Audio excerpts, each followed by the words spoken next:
Now let's examine autistic spectrum disorders in more detail. And a reminder that the term autistic spectrum disorders is now going to be the correct terminology in the DSM-5. That term has been used widely in the community for quite a number of years, but the DSM-4 continued to refer to autistic spectrum disorders as pervasive developmental disorders, and autism was just one of those particular types of diagnoses in the old book. Now we're referring to the disorder as occurring across a larger spectrum, and we'll speak more about that in a moment. Now we have to remember as well that I'm writing this and speaking to this before the actual DSM-5 is out and published, and I've done my best to research what the changes will be, and we know that there are going to be substantial changes in this particular section. So I'm hoping that I have it accurate, but if I have something that's incorrect, I promise I will come on and produce a second video that indicates any changes.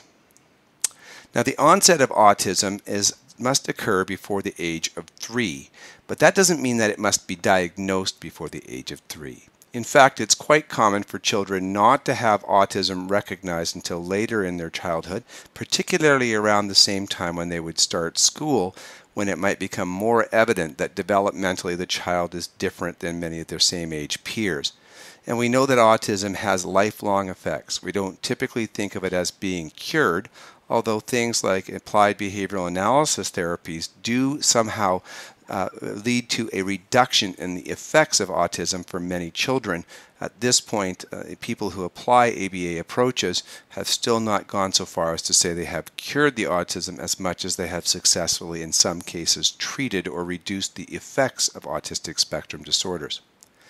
There are symptoms in 3 major categories for people on this disorder, along the spectrum, I should say. The first is that the individual would have some form of communication delay or deficits, including the echolalia we spoke of earlier. They would also have social dysfunction. Often the person has tremendous difficulty understanding how the social fabric reads. They cannot walk into, for example, a social circle and automatically understand what is considered to be acceptable social behavior, or what the reason why people are interacting the way they are in fact is. And in many cases, the individual does not know how to exhibit basic social behaviors such as eye contact or reciprocity. The individual may describe having significant discomfort in social circumstances, particularly around things like touch and affection. And there are some people who will tell you that the feeling of being touched is akin to pain for them. And then the third category is what we call routinized stereotype, or similar types of behavioral patterns. And what happens in the individual when they're exhibiting these types of behaviors is that they often adhere to strong routines or sameness in their life just for the sake of that sameness. The individual, for example, might find it extremely stressful or uncomfortable to have the routine in terms of their daily schedule, or the way their room is laid out, or the particular people who see them throughout the day changed, and that in itself is enough for the person to become upset. The same thing is true of stereotyped behavior. Here we're seeing behavior that is, at least on the surface of things, done for no apparent reason. It's highly repetitive, and the behavior could include things like rocking back and forth, hand waving, or making the same sort of noise over and over again. This is often referred to as aria. The person may wave objects back and forth in front of their eyes. And one of the things that is believed about the possible reason for this stereotyped behavior is that it may either have a communicative function or a stress management function, or a bit of both. And one of the things that we believe about people with autism is that they may have difficulty filtering out extraneous stimuli, and that they have a difficulty coping or managing the amount of stimulus that they actually are absorbing and able to tolerate. And so the belief is that to some extent this stereotyped behavior creates effectively a sort of white noise that filters out some of the stimuli. And this might explain why many people with autistic spectrum disorders tend to do well in environments that are either not stimulating at all or extremely stimulating. For example, where there is white noise played from a music machine, some kind of music player, or a fan running. People also sometimes do well when they are overstimulated physically. For example, sometimes people are given what we call pressure vests or compression vests made out of weighted material or spandex that squeeze them. I've worked with individuals who found nothing more reinforcing than being rolled up in a wrestling mat or having somebody tightly bundle them in a blanket. but if you were to give them a hug, they would have found it very, very aversive indeed. So this type of behavior may explain why may explain a way that people with autism are coping with additional noise and stimulation in their environment. Asperger's disorder, or what used to be referred to as Asperger's disorder, is a particularly common form of autistic spectrum disorders. And what it means is essentially that the individual has not got the issues in the first area. They have the social dysfunction, and they have still some propensity for routinized, stereotyped, or repetitive behavior, but they are quite adept and at normal or even advanced levels in terms of their communication skills. Now, whether or not the current DSM will still maintain this term of Asperger's disorder is not yet clear, but even if it's gone, we know that that is one of the more common ways to see autistic spectrum disorders. And as we said, this will be assessed on a spectrum, and we need to understand that no two people with autism are the same. In fact, there are very wide-ranging differences in people with autism. And as soon as I tell you, for example, that an individual with autism doesn't like to be touched, I can think of cases of people I've worked with who were very physically affectionate. The same is true of things like eye contact. I've worked with many, many people who were autistic that did not have a problem with eye contact. And the same is true with idiosyncratic or echolalic speech. But somewhere along the line, they will have a combination of the symptoms, and that's why this is moving toward the spectrum approach of diagnosis. As we said, sometimes people with autism will use a unique verbal or behavioral language. In her book, Nobody Nowhere, Donna Williams describes how she used nonverbal behaviors to very cryptically communicate. And it turned out that really the only person who knew what these behaviors meant was herself.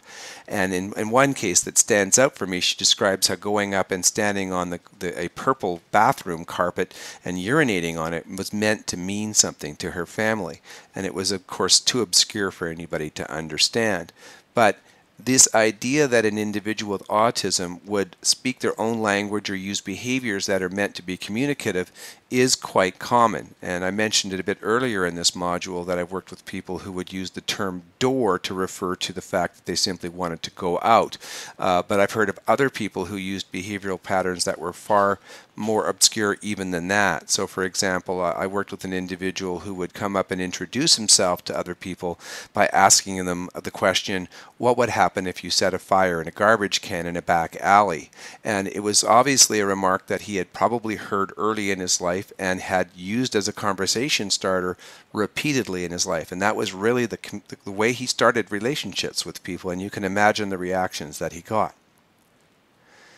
For many people, we believe that people with autism, as we said, have some challenges in terms of stress management, and they may use their behaviors as a way of filtering out stressful stimuli. One of the things I like to say to people is that it's probably a reasonable parallel to assume that the experience for an autistic person of being in a room with a number of others who are not autistic, who are sort of typical in terms of their mental health and cognition, would be not unlike your experience as a person in a typical realm being in a room full of people who all had attention deficit and hyperactivity disorder.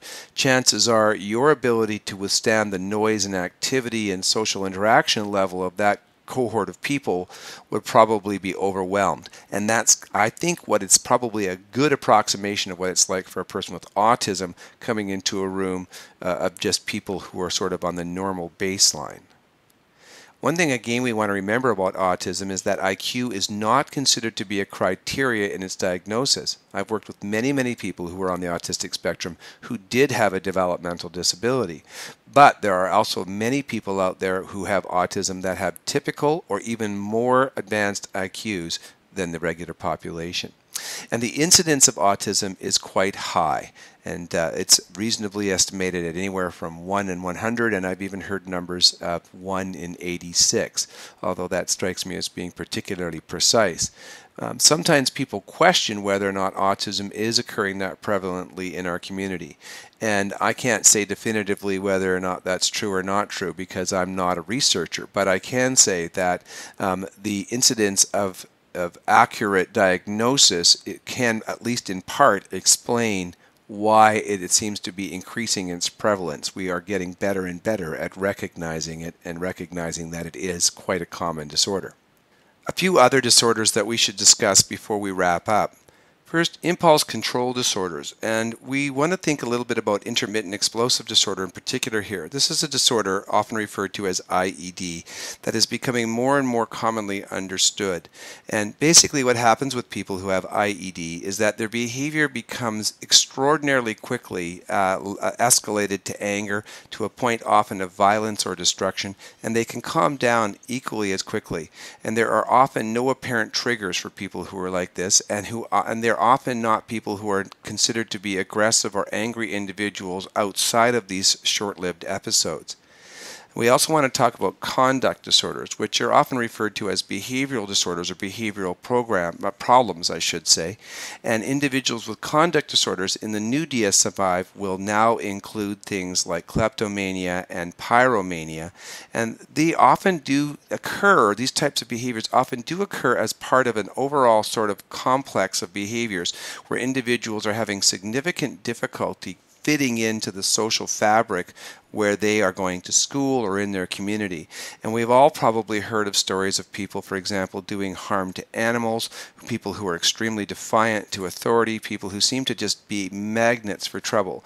And these are the children who have conduct disorders. We need to realize when we're seeing this complex of behaviors that we aren't necessarily just dealing with a bad kid or dealing with somebody who simply is not fitting in. And this is often an indication that a person needs more advanced psychiatric support and psychological support. We also talked a little bit before about somatoform disorders. We said that somatization disorders are disorders where an individual might have a physical health manifestation of their psychological symptoms. Stress in particular seems to be at the root of these somatization disorders. So disorders like irritable bowel syndrome and chronic fatigue syndrome probably in most cases have their roots in somatoform disorders, in other words, in psychology. That doesn't mean they're not legitimate. It doesn't mean they're not just as damaging to people and in their lives as a disorder that has a physical etiology. It just means that the treatment of that particular disorder needs to come along in the form of a psychological or psychiatric approach. We want to make a distinction between the hypochondriac as well, which is a person that believes legitimately that they are more ill than they are, who tends to sort of go to extremes and may seek doctors who will actually confirm their diagnoses, than the person who is what we call factitious. The factitious individual is a person who knows that they're not sick, but who is very strongly aligned with the idea of presenting illness or being a victim in their life as a way of being socially accepted, a way of getting attention and affection from others.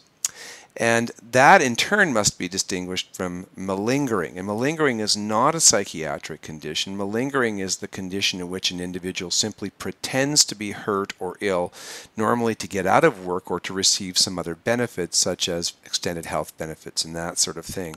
So we want to recognize that the first three, somatization, hypochondriasis, and factitious disorder, all are actual mental health disorders, and again would require the person to get some form of psychiatric or psychological support. And paraphilias is another one we want to talk about. Paraphilias includes a very wide range of disorders, including voyeurism, which basically means peeping or looking at other people who are sexualized and behaving in a sexual way to become aroused. Frotterism, which means rubbing up against strangers to get sexual arousal. Exhibitionism, which means revealing our bodies or parts of our bodies to others for sexual arousal. Fetishism, which refers to the desire of the individual to become engaged with a typically non-sexual object so that it becomes is sexually arousing. And we simply mean that person is turned on by something like very common ones: lipstick, high-heeled shoes, nylons, guns, cigarettes, balloons, fuzzies or furries, these mascots that people get, clowns, horses and horse-related paraphernalia such as bridles and bits and so forth and saddles. And so there are people who will find any number of things sexually attractive and that falls in the category of fetishism. There's, of course, sadism, where a person is sexually aroused by causing harm to others, and masochism, which is the opposite. We are sexually aroused by having others cause us pain or discomfort. And then there's infantilism, where a person may in fact be turned on by behaving like or being treated like a baby. And then there are others that are similar. For example, there are individuals who are interested in play involving feces or urine, just as another example. Perhaps the biggest and most concerning of all the paraphilias is pedophilia, or what's now referred to as pedophilic disorder. And pedophiles are people who, of course, are turned on by children. And some people who are pedophiles are turned on by children who are roughly under the age of 12, while others may be more interested in that pubescent youngster. Some are more interested in same-sex. Some are more interested in different gendered individuals. One of the things we spoke of earlier is that in the new DSM they will be categorizing paraphilias the same way, but they will add the distinctions of in a controlled environment or in remission. In controlled environment indicates that an individual may be engaged in paraphilic behavior in a way that is not causing harm to others. And as strange as it might seem, this can even occur with a person who's a pedophile. For example, the law makes a distinction between an individual who utilizes child pornography, which is a crime because it victimizes the children who are in the pornographic material, versus an individual who is finding arousal from a piece of art, for example, a drawing or painting that is not depicting an actual human being, and it may involve a pedophilic image. So if a person is doing that and they're not actually causing harm to anybody else, then that would constitute a circumstance of in a controlled environment. And similarly, the term in remission refers to people who may have responded to some form of treatment or for some other reason have not been acting on their behavior. And you'll notice that it doesn't refer to a person as being cured, because at this point we still don't know of a way to cure per se an individual who has a pedophilic tendency or any other paraphilia. But we need to most of all realize that these are not considered disorders if there is no harm to other people or to the individual, him or herself.